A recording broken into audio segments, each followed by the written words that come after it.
the bell icon on YouTube and don't miss another update. America ஒரு நாட்டை தாக்க ஆரம்பிச்சா என்ன நடக்கும்?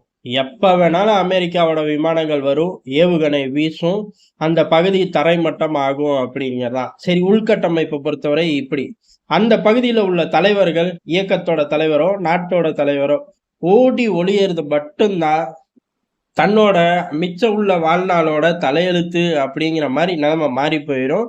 பெரிய அளவுல உளவாளிகளை கண்டுபிடிக்கணும், உள்ளுக்குள்ள உள்ளவனுங்களை தப்பிச்சு போகணும், அதே மாதிரி அமெரிக்காவை எதிர்த்து போராடணும். இந்த மாதிரி ஒரு கடுமையான சூழ்நிலைய ரொம்ப அசால்ட்டா அமெரிக்கா உருவாக்கிடும். இத சிரியா, ஈராக், ஆப்கானிஸ்தான் அப்படின்னு சொல்லிக்கிட்டே போலாம். பட்டியல் போய்கிட்டே தான் இருக்கும். ஏமன்ல என்ன அமெரிக்கா செய்யுது? சத்தியமா இதை மட்டும்தான் அமெரிக்கா செய்யும்.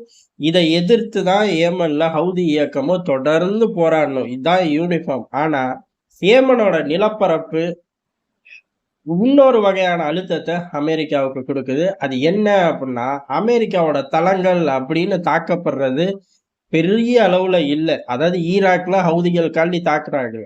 ஹவுதி யாரை தாக்குது? எந்த அமெரிக்க படைத்தளத்தை தாக்குது அப்படின்னா, கடல்ல மிதக்கக்கூடிய கப்பல்கள். அது போர்க்கப்பல்கள், இராணுவ ஒரு படைத்தளம் தான். ஆனா வர்த்தக கப்பலும் சேர்ந்து மாட்டேங்குது. இதுதான் அமெரிக்காவுக்கு பிரச்சனை.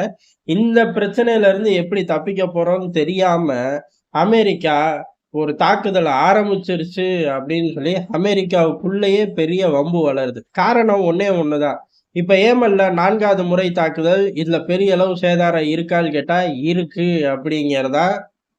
இன்னும் சொல்லப்போனா ஒரு பெரிய அளவு தாக்குதல். காரணம், இவ்வளவு நாள் தாக்குனார்கள், 60 சைட்டை தாக்குனார்கள். ஆனா இப்ப இவர்கள் யூஸ் பண்ணக்கூடிய ஏவுகணை அப்படிங்கிறது ஒட்டு மொத்தமா தரை மட்டமா ஆக்கக்கூடிய லெவல்ல இருக்கக்கூடிய ஆயுதங்களை யூஸ் பண்ணியிருக்கார்கள். சுமார் 14 லொகேஷன்களை மார்க் பண்ணி தாக்குதல் ஆரம்பிச்சிருக்கார்கள். 14மே தரைமட்டம் ஆக்கப்பட்டது வெற்றி அப்படின்னு தான் சொல்லியிருக்கார்கள். அதாவது இது நாள் வரையும் வெடிப்பொருட்களை காட்டிலும் இப்ப வெடிப்பொருட்கள் அதிகம், சேதாரத்தை கணிசமா கொடுக்கலாம் அப்படிங்கிறதா. ஏற்கனவே 60க்கும் மேற்பட்ட சைட் ஒரே நாள்ல தாக்கப்பட்டுச்சு. அதுக்கடுத்து 2-3 முறை தாக்குதல். இப்ப 14 சைட்டை மார்க் பண்ணி தாக்கும்போது ஏமன்ல ஹவுதிகள் பெரிய அளவுல கண்ட்ரோல் எடுத்து இருந்தாலும் ஒரு நாட்டோட இராணுவம் மாதிரி கட்டமைப்பு இருக்குமா அப்படின்னு கேட்டா அதுக்கு வாய்ப்பு இல்லை. அப்படி இருக்கும்போது ஏறக்குறைய 100 லொகேஷனுக்கு மேல ஒரு வார காலத்துக்குள்ள அமெரிக்கா குறி வச்சு தாக்கி இருக்கு. அதுல இறுதி கட்டமா இப்ப 14 லொகேஷன், பெரிய அளவு தாக்குதல். அப்படி இருக்கும்போது ஏமன்ல என்ன கட்டமைப்பு இருக்க போகுது? சந்தேகம்தான். இது அமெரிக்காவுக்கு சாதகமான ஒரு விஷயம். அமெரிக்கா ஒரு பிளான் பண்ணி உள்ள இறங்கிருச்சு. இப்படி இறங்குனதுக்கு அப்புறமும் செங்கடல்ல அமெரிக்காவோட வர்த்தக கப்பல் மீது தாக்குதல். வழக்கம் போலவே கப்பல்ல போய் ஹிட் அடிச்சிருச்சு. கப்பல் சேதாரம் தான். ஆனா கப்பலோட மூவ்மெண்ட்டை தடை பண்ணல. இது வழக்கமா நடக்கக்கூடியதுதான். ஆனா இதே மாதிரி எத்தனை நாள் தொடர முடியும்? வர்த்தக கப்பல்களை பொறுத்த வரையும் சேதாரம் இல்ல, கப்பல் மூவ் ஆகுது அப்படின்னு சொன்னாலும் அது பெரிய அபாயமான ஒரு விஷயம்தான். அதே மாதிரி முழுகிருச்சு அப்படின்னா அது அதை காட்டுல அபாயமான விஷயம். இந்த மாதிரி மற்ற பகுதிகளில் தாக்குதல் நடத்திட்டு பெரிய அளவுல அமெரிக்காவோட ரிஸ்க் அப்படிங்கிறதே அமெரிக்காவோட படைத்தளம் மட்டும்தான். அந்த பகுதியை குறி வச்சிருக்கக்கூடிய பேஸ் மட்டும்தான். ஆனா இங்க அப்படி கிடையாது. அடிஷ்னலா நம்மளோட ரொம்ப பெரிய அசட்டான போர்க்கப்பல்கள் இருக்கு. அதே மாதிரி வர்த்தக கப்பல்களும் பாதிக்கப்படுது. இதற்கான பிளான் என்ன அப்படின்னு பைடனை பார்த்து கேள்வி கேட்டுட்டு பைடன் பதில் சொல்றக்குள்ளயுமே அங்க உள்ள ஆட்கள், எதிர்கட்சி ஆகட்டும், முக்கியமா மக்கள் ஆகட்டும், பதிலுக்கு அவர்கள் ஒரு கேள்வி கேட்கிறாங்க. முதல்ல இந்த தாக்குதல் உத்தரவே அமெரிக்கா எப்படி கொடுத்துச்சு? இவ்வளவு டீட்டெயில் எல்லாம் இவங்க எதுவுமே பண்ணல. காரணம், டிஃபென்ஸ் செக்ரட்டரி ஹாஸ்பிட்டல்ல இருந்துதான் தாக்குதல் உத்தரவே கொடுத்தாரு அப்படின்னு சொல்லி பெரிய அளவுல லோய்ட் ஆஸ்டினை நோக்கி குறி வைக்கிறார்கள். ஹாஸ்பிட்டல்ல இருந்து இவர் என்ன மாதிரியான ஒரு ரிசர்ச்சை பண்ணி கொடுத்துருக்க முடியும் அப்படிங்கிறதா. ஆனா பைடன் நிர்வாகத்தை பொறுத்தவரை பைடனுக்கு நம்பிக்கை இருக்கு, அவ்வளவுதான். தாக்குதல் வெற்றி.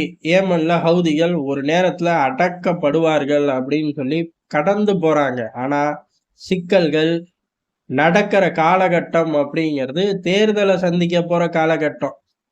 இது பைடனுக்கு கூடுதலான ஒரு தலைவலி. இது மட்டும் கிடையாது, சுத்தி உள்ள பிளேயர்கள் ஆகட்டும், கத்தார் ஆகட்டும், சவுதி ஆகட்டும், 2 பயப்பிள்ளைகளுமே விலகிதான் நிக்கிறாங்க. கூட்டணிக்குள்ளேயும் வரமாட்டோம், எதிர்த்தும் அறிக்கை விட மாட்டோம் அப்படிங்கிறதா. ஹவுதியை பொறுத்தவரை அதை தெளிவாகவே சொன்னாங்க. அதாவது வேடிக்கை பார்க்குறவங்க பார்த்துக்கலாம், ஆனா உள்ள இறங்கி ஆட்டத்துக்குள்ள நுழையிற எல்லார் மேலயும் தாக்குதல் உறுதி அப்படின்னு. அது எதுக்கு அப்படின்னா சவுதி, கத்தார் போன்ற நாடுகளுக்கு தான். குறிப்பா வளைகுடா, மத்திய கிழக்குல உள்ள நாடுகளுக்கு தான் இந்த ஒரு அறிக்கை. அவர்களும் அத ஃபாலோ பண்றார்கள். அறிக்கையும் கிடையாது. அதாவது ஹவுதிக்கு எதிரா ஸ்டேட்மெண்ட்டும் கிடையாது. படையில கூட்டணி அமெரிக்க கூட்டணிக்குள்ளேயும் போறது கிடையாது. ஹவுதி இயக்கத்து மேல நடத்தப்படுற தாக்குதலுக்கு அங்க உள்ள பேஸ்களையும் யூஸ் பண்ண விடுறதில்ல. இப்ப எல்லாமே போர்க்கப்பல்ல இருந்து தான் ஆப்பரேட் பண்றார்கள். அந்த அளவுக்கு விலகி நிக்கிறார்கள். யாரு? அந்த பிராந்தியத்துல செல்வாக்கா உள்ள நாடுகளே. அப்படி இருக்கும்போது அமெரிக்கா வெளியில இருந்து தான் ஆட்களை கூட்டிட்டு போக முடியும். அதிகபட்சமா ஐரோப்பா கூட்டணியை உருவாக்கலாம். ஆனா ரிசல்ட் 100% செங்கடல் சேஃபா அப்படின்னு சேஃப்னு யார் சொல்ல முடியும் அப்படின்னா, இப்ப அந்த பக்கத்துல உள்ள ஆபரேஷன்களை மிகப்பெரிய கப்பல் நிறுவனங்களே சஸ்பெண்ட் பண்ணி தான் வச்சிருக்கார்கள். அது பூரா மீண்டும் ஆக்டிவேட்டுக்கு வர வரைக்குமே அங்க பிரச்சனை இருக்கு அப்படிங்கிறதா. அங்க பிரச்சனையை முடிக்காம இந்த நிறுவனங்கள் அவங்களோட கப்பல்களை அந்த பகுதிக்கு அனுப்ப போறதில்ல. அப்படி அனுப்பாம பொருளாதாரத்துல பெரிய அளவு சுணக்கம் வரத்தான் செய்யும். இதை மூடி மறைக்க முடியாத பைடன் நிர்வாகம் அப்படின்னு சொல்லி அமெரிக்கால தெளிவா ஒரு ஸ்டாண்ட் எடுத்து போறார்கள்.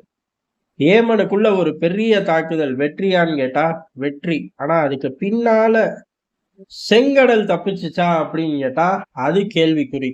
இதுதான் சுத்தி உள்ள எல்லா நாடுகளும் சொல்றது. அடிப்படை விஷயத்த நோக்கி அமெரிக்கா நகரணும் அப்படின்னு. அடிப்படைன்னு அந்த சுத்தி உள்ள வளைகுடால உள்ள நாடுகள் சொல்றது என்ன அப்படின்னா, காசா யுத்தம் தானே, அதை போய் சரி பண்ணுங்களே அப்படின்னு. ஆனா அது யாரு காதுல விழாதுங்கிறதும் யதார்த்தமான உண்மை.